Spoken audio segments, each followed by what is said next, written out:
Assalamualaikum warahmatullahi wabarakatuh. Selamat siang untuk dimanapun kalian berada.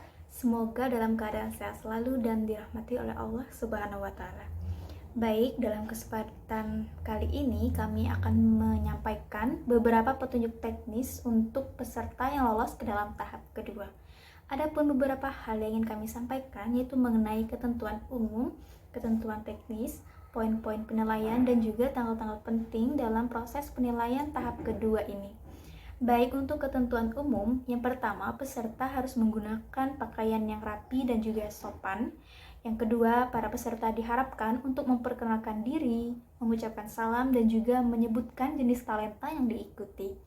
Yang ketiga, para peserta diharapkan untuk menguasai naskah yang dilombakan, dan terkhusus untuk peserta yang mengikuti talenta bercerita, berpuisi, dan juga dai-daiyah diharapkan untuk memfokuskan matanya ke kamera.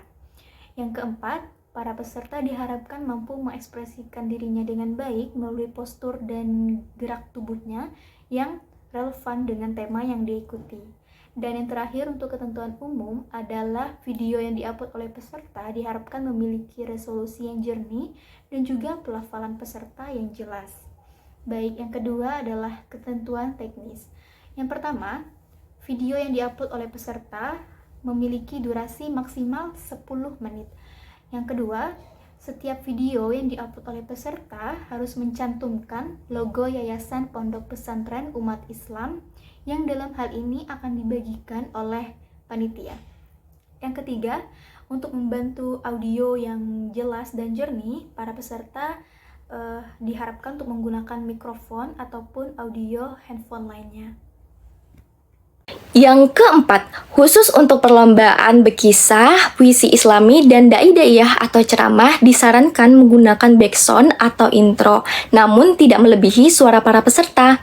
Terus yang kelima, untuk finalisasi editing video para peserta diusahakan dengan kualitas minimal 720 pixel agar video tampak jernih. Terus yang keenam, para peserta wajib untuk mensubscribe channelnya Ponpes Umat Islam Bangka Belitung dan Ponpes Umat Islam Bangka Barat. Selanjutnya yang ketujuh, ini merupakan bobot penilaian tertinggi yang akan diberikan kepada para peserta, yaitu watching time, yang mana jumlah jam tonton minimal 3 menit per viewers atau para penonton yang menonton video para peserta. Terus selanjutnya, ajak sebanyak-banyaknya teman-teman kalian, sanak saudara kalian untuk mensubscribe channelnya Ponpes Umat Islam Bangka Belitung dan Ponpes Umat Islam Bangka Barat.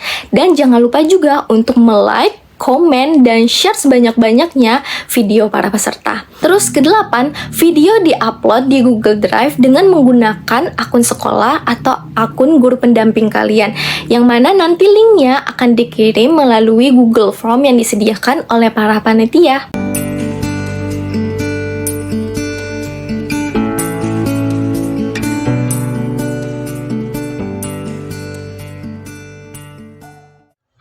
Assalamualaikum, perkenalkan nama saya Rizky Intan Milenia Ali. Saya di sini sebagai guru PTK yang bekerja di Ponpes Umat Islam Bangka Barat. Nah, di sini saya akan melanjutkan juknis-juknis yang sudah dibacakan oleh Ibu Ranisa dan Ibu Fristi sebelumnya. Apa saja juknis-juknis yang akan saya bacakan? Juknis-juknis yang akan saya jelaskan pada kali ini itu ada dua. Yang pertama itu ada kisi-kisi penilaian, kemudian yang kedua itu ada jadwal kegiatan. Nah, apa saja komponen yang termasuk ke dalam kisi-kisi penilaian ini? Kisi-kisi penilaian ini dibagi menjadi dua komponen. Yang pertama itu internal quality, yang kedua itu external quality. Nah, apa saja yang termasuk ke dalam internal quality dan external quality ini? Pada internal quality itu dibagi menjadi 3 subkomponen. Ingat ya, 3 subkomponen. Apa itu? Yang pertama itu ada etika, kemudian sistematika, dan yang ketiga itu ada kualitas isi. Nah, apa saja itu yang termasuk ke dalam etika, sistematika, dan kualitas isi? Serta berapa sih bobotnya? Nah, pada etika ini itu dibagi menjadi hal-hal yang diambil dari etika ini itu ada dua. Yang pertama biasanya dinilai dari salam perkenalan, kemudian pakaian, dan durasi. Nah, ini mendapat bobot 15%. Kemudian yang kedua itu ada sistematika. Nah, apa saja yang masuk ke dalam penilaian sistematika? Nah, penilaian sistematika ini biasanya dinilai dari hafal naskah, kemudian tatapan mata ke kamera, bagaimana ia menatap kamera. Itu juga penting ya, tatapan mata ke kamera. Nah, kemudian yang ketiga itu ada kualitas isi. Nah, pada kualitas isi ini itu biasanya dinilai dari cerita yang disampaikan, tema, kemudian makna yang disampaikan. Ada juga kreativitas dan kemudian kelancaran bagaimana ia menyampaikannya. Nah, ini mendapat bobot 10%. 10%, ingat ya. Kemudian ada yang kedua, yaitu external quality. Nah, apa saja yang dinilai dari external quality ini?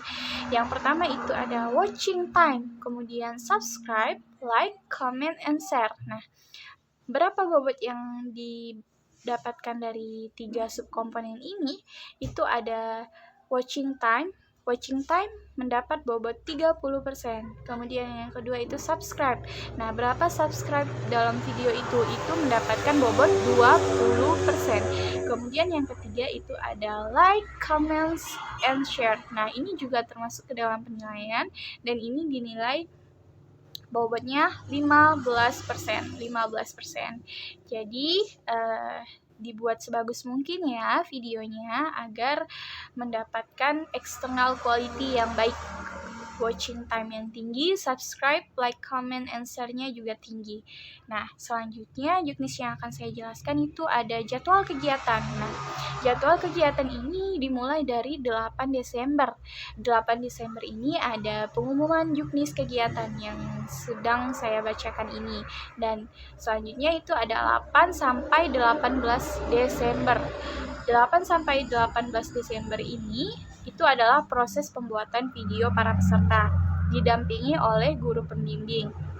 Kemudian pada tanggal 19 Desember, pada tanggal 19 Desember ini adalah deadline pengumpulan video yang sudah dibuat oleh peserta. Kemudian tanggal 20 dan 21 Desember itu download video dan verifikasi.